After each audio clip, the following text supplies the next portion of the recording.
When he opened the seventh seal, there was silence in heaven for about a half an hour, and I saw the angels who stand before God, and 7 shofars were given to them. Then another angel came and stood over the altar, having a golden censer, and much increase was given to him, so that he should add to the prayers of all the holy ones on the golden altar which was before the throne. And the smoke of the incense with the prayers of the holy ones went up before God out of the angel's hand. And the angel took the censer, and he filled it with the fire at the altar, then threw it on the earth. And there were thunders and sounds and lightnings and earthquake. Now the 7 angels who had the 7 shofars prepared themselves to sound. The first sounded.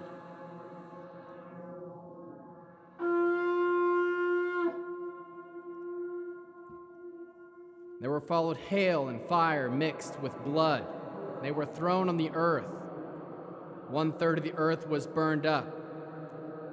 1/3 of the trees was burned up, and all green grass was burned up. Then the second angel sounded.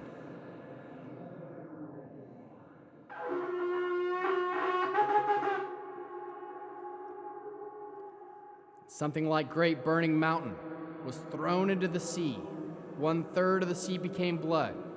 1/3 of the living creatures which was in the sea died, and 1/3 of the ships was destroyed. Then the third angel sounded.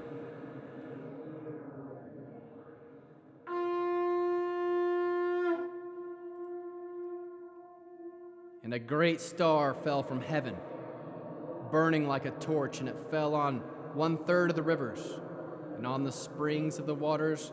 The name of the star is called Wormwood. 1/3 of the waters became wormwood, and many people died from the waters because they were made bitter. Then the fourth angel sounded.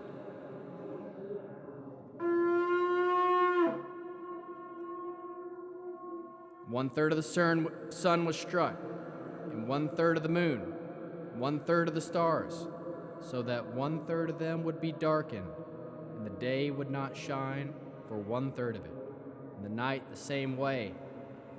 And I saw, and I heard an angel flying in the mid-heaven, saying with a loud voice, "Woe! Woe! Woe! For those who dwell on the earth, because of the great other voices of the shofars of the 3 angels who were yet to sound." Then the 5th angel sounded.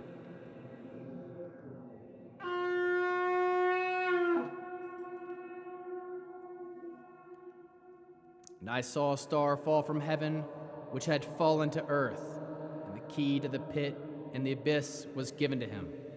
And he opened the pit to the abyss, and smoke went up from the pit, like the smoke of a burning furnace. The sun and the air were darkened because of the smoke from the pit. And out of the smoke came locusts on the earth. Power was given to them, as the scorpions over the earth have power. They were told that they should not hurt the grass of the earth, neither any green thing, neither any tree, but only those people who did not have the seal of God on their foreheads. They were given power, not to kill them, but to torment them for 5 months. Their torment was like the torment of a scorpion when it strikes a person. And in those days, people will seek death and will in no way find it. They will desire to die, and death will flee from them. The shapes of the locusts were like horns prepared for war. On their heads were something like golden crowns. Their faces were like people's faces. They had hair like women's hair, and their teeth were like those of lions. They had breastplates like breastplates of iron. The sound of their wings was like the sound of chariots or of many horses rushing to war. And they had tails like those of scorpions and stings. In their tails they have the power to harm men for 5 months. They have over them a king, the angel of the abyss. His name in Hebrew is Abaddon, but in Greek his name is Apollyon. The first woe is past, but For there are still 2 woes coming after this." Then the 6th angel sounded.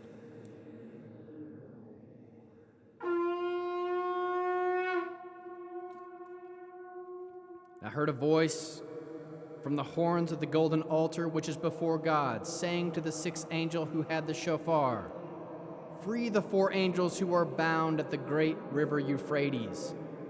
So the 4 angels were freed, who had been prepared for their hour and day and month and year, so that they might kill 1/3 of mankind. Now the number of the army of the horsemen was twice 10,000 times 10,000.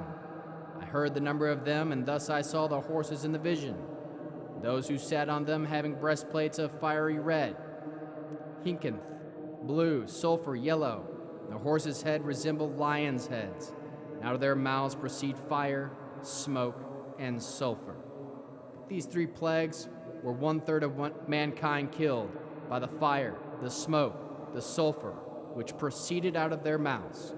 For the power of the horses is in their mouths, in their tails, for their tails were like serpents, and have heads, and with them they harm. But the rest of mankind who were not killed with these plagues did not repent of the works of their hands, that they would not worship demons and idols of gold and of silver and of brass and of stone and of wood, which cannot see, hear, or walk. And they did not repent of their murders, their sorceries, their sexual immorality, or their thefts. And I saw another mighty angel coming down from heaven wrapped in a cloud, and a rainbow was on his head. His face was like the sun, and his feet like the pillars of fire. And he had in his hand like an open scroll. And he set on his right foot the sea, and his left on land, and he cried with a loud voice, as a lion roars. And when he cried, the 7 thunders uttered their voices.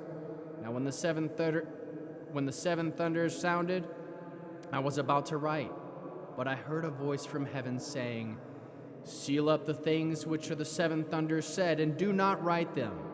And the angel whom I saw standing at the sea and on the land lifted up his right hand to heaven and swore by him who lives forever and ever, who created heaven and things that are in it, the earth and things that are in it, the sea and the things that are in it, that there would no longer be delay. But in the days of the voice of the 7th angel, when he is about to sound, then the mystery of God is finished. And he declared to his servants the prophets. Then the voice which I heard from heaven, again speaking with me, said, "Go, take the scroll, which is open in the hand of the angel who stands in the sea and the land." And I went to the angel telling him to give me the little scroll, and he said to me, "Take it and eat it, and make your stomach bitter, but in your mouth it will be sweet as honey." Then I took the little scroll out of the angel's hand and ate it, and it was sweet as honey in my mouth. And then I had eaten it, my stomach was made bitter. And they said to me, "You must prophesy over many peoples, nations, languages, and kings."